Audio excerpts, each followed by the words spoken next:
Well, thanks for sharing that story. The other thing I wanted to mention, the lack of fruits and vegetables in the American diet. And, speaking of immigration, I think I've shared this study with you. Immigrants that move from Southeast Asia to the United States, they lose their gut microbiome diversity in just 2 generations. And they're showing that this lack of gut microbiome diversity is part of getting obese and ill. So they move over here, they have a high fiber diet where they're getting enough fruits and vegetables. They move over to the United States and they become obese and ill.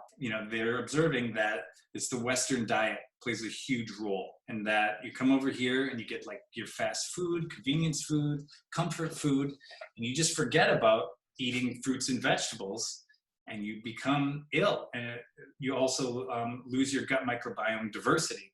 So it's super important to eat enough fruits and vegetables. It seems like such common sense. But when you peel it back and look at it, the Institute of Medicine recommends that you get 38 grams a day of whole plants, of dietary fiber, fruits and vegetables. 38 grams a day. It's a lot. That's a lot. And women, 25 grams. And if you don't get enough, your gut microbes go extinct, and then you lose them. And so they're not there to provide the health benefits anymore. And then all these other pressures in the Western world also can make your gut microbes go extinct. And I'd imagine the same thing is going on in your skin with your microbes there. And Dr. Blazer wrote a book about it called Missing Microbes. So it's pretty interesting. It's just that's another checkbox, just eat enough fruits and vegetables.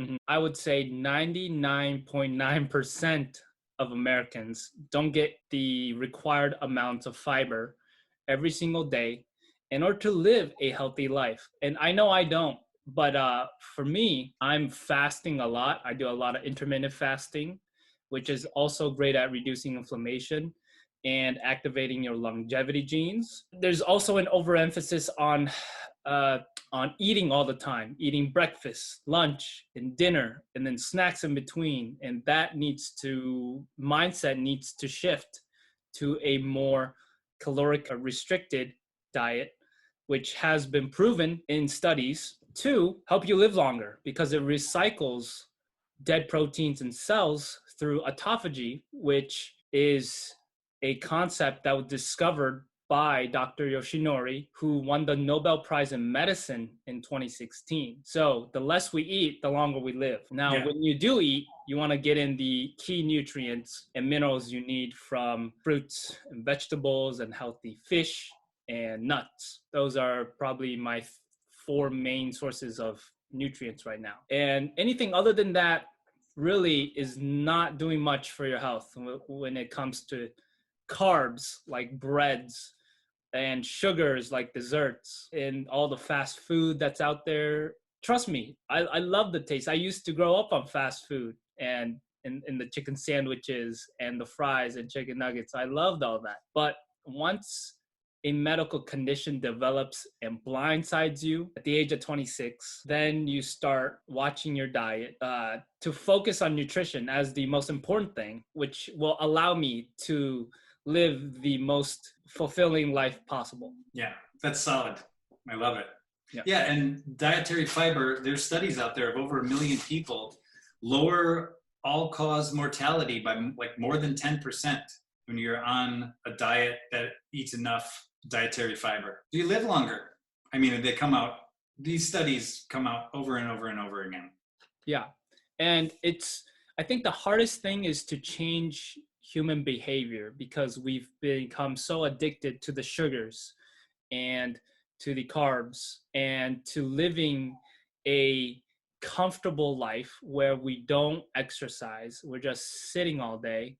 We're not getting enough sunlight, which is the easiest and cheapest way to get vitamin D. So America is 90% vitamin D deficient or insufficient, and 90% omega-3 deficient or insufficient, which is also very important at reducing inflammation. And all these coronavirus deaths could have been prevented because a lot of these patients are obese or diabetic, and they have more inflammation accumulated inside the body from years of the wrong diet. And that increases the risk of cytokine storms happening because of the virus, which shuts down organs and eventually leads to death. So America just needs a wake-up call in terms of nutrition and public health. And one of my goals is to get that message across that you can start optimizing your health starting today. Those are big numbers too. It's like, we're talking to you right now out there. It's like 90% of you have if you have eczema, you have over 90% of you have an active Staph aureus overgrowth. You said 99% of Americans are deficient in dietary fiber. I've seen the exact studies where it's 97% by a 50% shortfall. It's 97%. There might be other ones, but I've seen that one, and 97%, that's you listening to this right now. Yep. You're not eating enough fruits and vegetables. And what does that mean? It means that your microbes could be going extinct. That's the science that they're observing. And that's like Stanford science, Erica Sonnenberg studying that, like top scientists, or Dr. Blazer, missing microbes. So that, these statistics, where you said 90% vitamin D shortage, right? Mm-hmm. And omega-3 shortage. That's you too listening to this, or us right here listening to this. So it's like there's these big bullseyes. It's like, oh, wow, I need to eat more of that. You could just start small. It's like, I just need to eat more fruits and vegetables daily.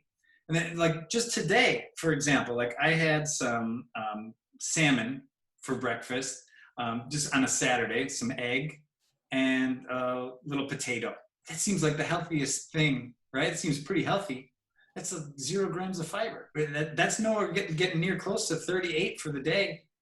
But for the day, you got to be 10, 10, and 10, breakfast, lunch, and dinner. And then for your snacks, you need to be getting, 4 and 4. It's a lot of fiber. So you really have to, like you said, like change your lifestyle and just observe what's going on. And if you do observe what's going on and you go to any national holiday, there's no fruits and vegetables holiday. It's all awesome barbecue.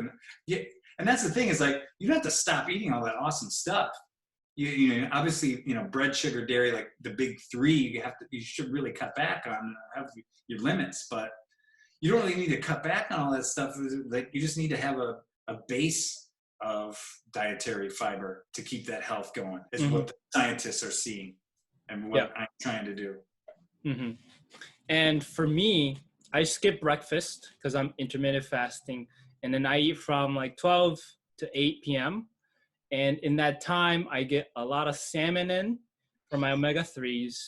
I eat nuts and beans for fiber, and I eat a lot of kale and carrots for my vitamins and fiber, and blueberries for my vitamins. Awesome. That's been my go-to diet for a long time now. And I eat for nutrition, I coined the term nutritionally efficient diet, where I get the most out of the least amount of food. I like that. And most people focus on the taste over the nutrients. It's real easy to fall into that trap. Yeah. Comfort food. And, we probably all are during this pandemic. I mean, you go to the grocery stores and everything's sold out except the vegetables. And you need the vegetables to boost your immune system to fight off the coronavirus. But we're too focused on getting dry foods, and that has no nutrients.